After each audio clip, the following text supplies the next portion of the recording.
If I Had $1,000,000. The following story proves the truth of that old saying, where there's a will, there's a way.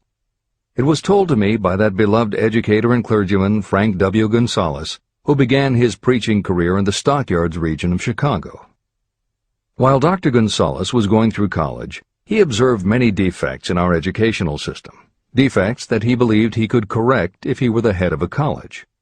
He made up his mind to organize a new college in which he could carry out his ideas without being handicapped by orthodox methods of education. He needed $1,000,000 to put the project across. Where was he to lay his hands on so large a sum of money? That was the question that absorbed most of this ambitious young preacher's thought, but he couldn't seem to make any progress. Every night he took that thought to bed with him. He got up with it in the morning. He took it with him everywhere he went. He turned it over and over in his mind until it became a consuming obsession with him. Being a philosopher as well as a preacher, Dr. Gonzalez recognized, as do all who succeed in life, that definiteness of purpose is the starting point from which one must begin. He recognized, too, that definiteness of purpose takes on life and power when backed by a burning desire to translate that purpose into its material equivalent. He knew all these great truths, yet he did not know where or how to lay his hands on $1,000,000. The normal thing would have been to give up and quit, saying, well, my idea's a good one, but I can't do anything with it because I can't raise the $1,000,000. That is exactly what the majority of people would have said, but it is not what Dr. Gonzalez said. What he said, and what he did, are so important that I will now introduce him and let him speak for himself. One Saturday afternoon, I sat in my room thinking of ways and means of raising the money to carry out my plans. For nearly 2 years I had been thinking, but I had done nothing but think. The time had come for action.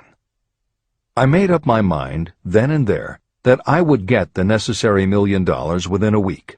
How? I was not concerned about that. The main thing of importance was the decision to get the money within a specified time. I want to tell you that the moment I reached a definite decision to get the money within a specified time, a strange feeling of assurance came over me, such as I had never before experienced. Something inside me seemed to say, "Why didn't you reach that decision a long time ago? The money was waiting for you all the time." I called the newspapers and announced I would preach a sermon the following morning entitled, "What I Would Do If I Had $1,000,000." I went to work on the sermon immediately, but I must tell you frankly that the task was not difficult because I had been preparing that sermon for almost 2 years. Long before midnight I had finished writing the sermon. I went to bed and slept with a feeling of confidence, for I could see myself already in possession of the $1,000,000. Next morning I arose early, went into the bathroom, read the sermon, then knelt on my knees and asked that my sermon might come to the attention of someone who would supply the needed money. While I was praying, I again had that feeling of assurance that the money would be forthcoming. In my excitement, I walked out without my sermon and did not discover the oversight until I was in my pulpit and about ready to begin delivering it. It was too late to go back for my notes, and what a blessing that I couldn't go back. Instead, my own subconscious mind yielded the material I needed. When I arose to begin my sermon, I closed my eyes and spoke with all my heart and soul of my dreams. I not only talked to my audience, but I fancy I talked also to God. I told what I would do with $1,000,000 if that amount were placed in my hands. I described the plan I had in mind for organizing a great educational institution, where young people would learn to do practical things and at the same time develop their minds. When I had finished and sat down, a man slowly arose from his seat, about 3 rows from the rear, and made his way toward the pulpit. I wondered what he was going to do. He came into the pulpit, extended his hand, and said, "Reverend, I liked your sermon. I believe you can do everything you said you would if you had $1,000,000. To prove that I believe in you and your sermon, if you will come to my office tomorrow morning, I will give you the $1,000,000. My name is Philip D. Armour." Young Gonzalez went to Mr. Armour's office, and the $1,000,000 was presented to him. With that money he founded the Armour Institute of Technology. now known as Illinois Institute of Technology. The $1 million that launched the Armour Institute came as the result of an idea. Behind the idea was a desire that young Gonzalez had been nursing in his mind for almost 2 years. Observe this important fact. He got the money within 36 hours after he reached a definite decision in his own mind to get it and decided upon a definite plan for getting it. There was nothing new or unique about young Gonzalez vaguely thinking about $1 million and weakly hoping for it. Others have had similar thoughts. But there was something very unique and different about the decision he reached on that memorable Saturday, when he put vagueness into the background and definitely said, "I will get that money within a week." The principle through which Dr. Gonzalez got his $1 million is still alive. It is available to you. This universal law is as workable today as it was when the young preacher made use of it so successfully. Editor's comments. The Armour Institute of Technology opened in 1893, offering courses in engineering, chemistry, architecture, and library science, and in 1940 became the Illinois Institute of Technology when the Armour Institute merged with the Lewis Institute, a Chicago college that had opened in 1895 and offered liberal arts as well as science and engineering courses. In 1949, the Institute of Design, founded in 1937, also merged with IIT, followed in 1969 by the Chicago-Kent College of Law and the Stewart School of Business, and in 1986 by the Midwest College of Engineering. Today there are several campuses in downtown Chicago. IIT has been called the alma mater of accomplishments. This is the end of the editor's comment. How to transmute ideas into cash. Asa Candler and Dr. Frank Gonzalez had one characteristic in common.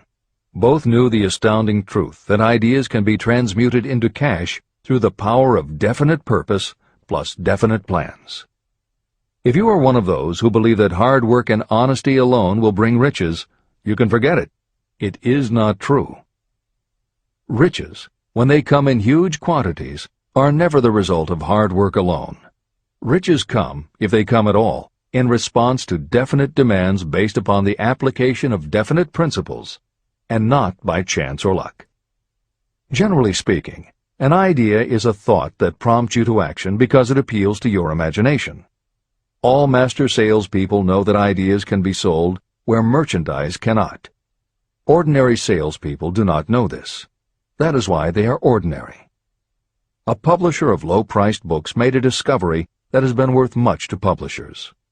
He learned that many people buy titles and not the contents of books. By merely changing the name of one book that was not moving, his sales of that book jumped upward more than 1 million copies. The inside of the book was not changed in any way. He merely ripped off the cover and put on a new cover with a title that had box office appeal. That, as simple as it may seem, was an idea. It was imagination. Editor's comment. For those readers who think that replacing the cover of a book is just too simple, or that they couldn't do it anyway because they are not book publishers, the editors would point out that if you had had that simple idea before the publisher did, he probably would have been glad to sell you those failed books at pennies on the dollar. Then you could have been the one to change the cover, and suddenly you would have been the publisher of a bestseller. However, the idea of replacing the covers wouldn't have meant a thing if you didn't also have ideas about how to market and promote that flashy new cover. And that is Hill's point. Coca-Cola was a recipe, a creative idea, but it would have stayed just a recipe if Asa Candler hadn't also had other creative ideas to market it and the faith in himself to carry through on those ideas. Spence Silver was a chemist working for 3M when, by accident, he created a glue that wasn't very sticky. Needless to say, 3M was not much interested in glue that didn't stick, and Silver's invention was shelved as a failure. But Silver liked his glue, so for 5 years he kept demonstrating it to anyone who would listen. Nobody did, until Arthur Fry, who worked in the tape division at 3M, found that when he was at choir practice, he kept losing his place in the hymnal, because the pieces of paper he used to mark his place slipped down or fell out of the book.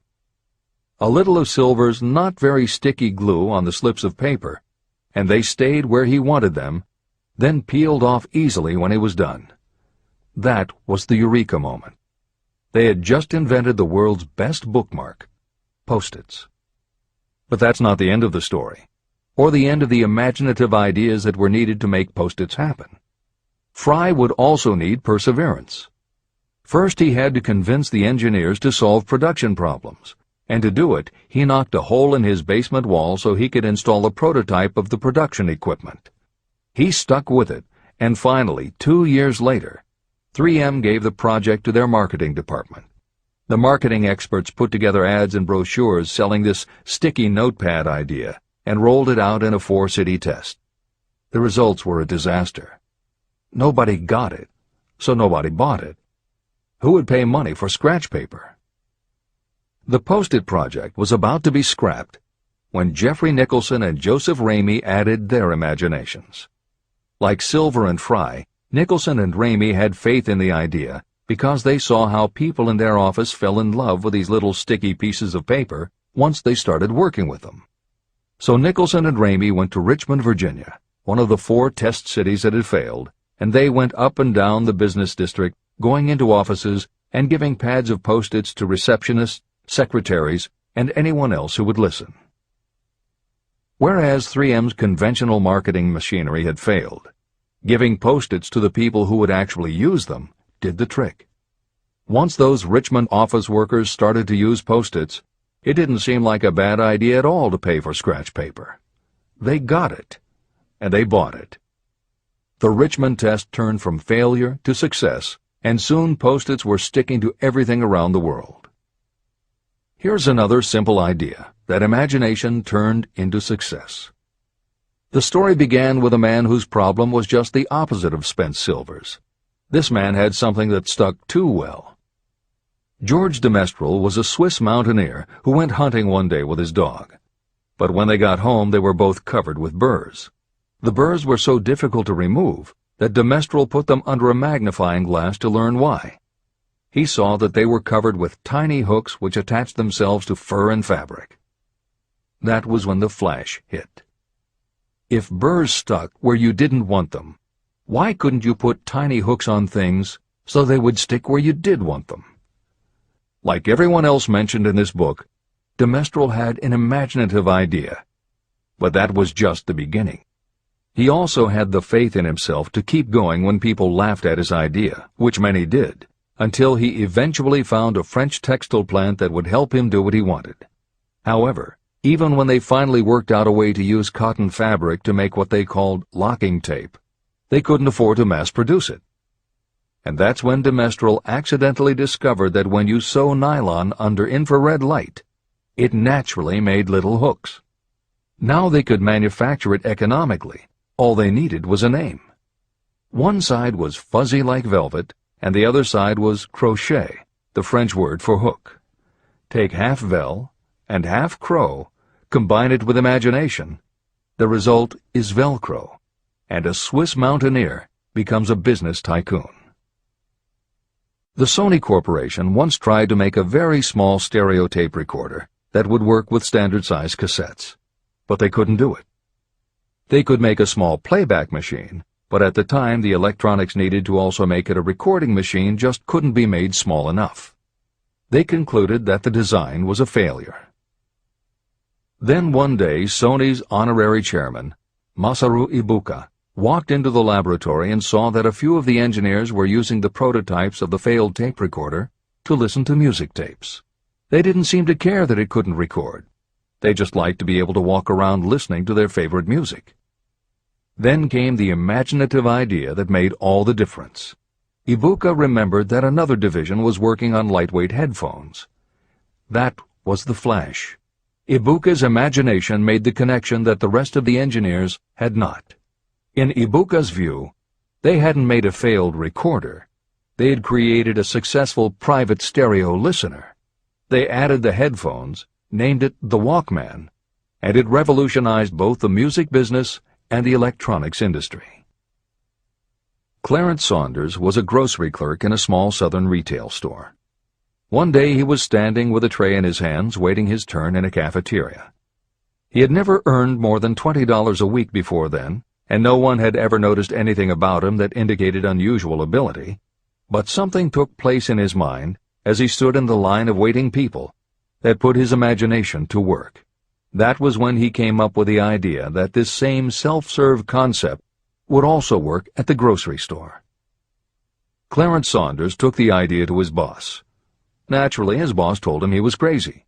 So Clarence Saunders quit his job, went out and did what he needed to do to raise the money, and opened the first self-serve grocery store. He called it Piggly Wiggly, and Clarence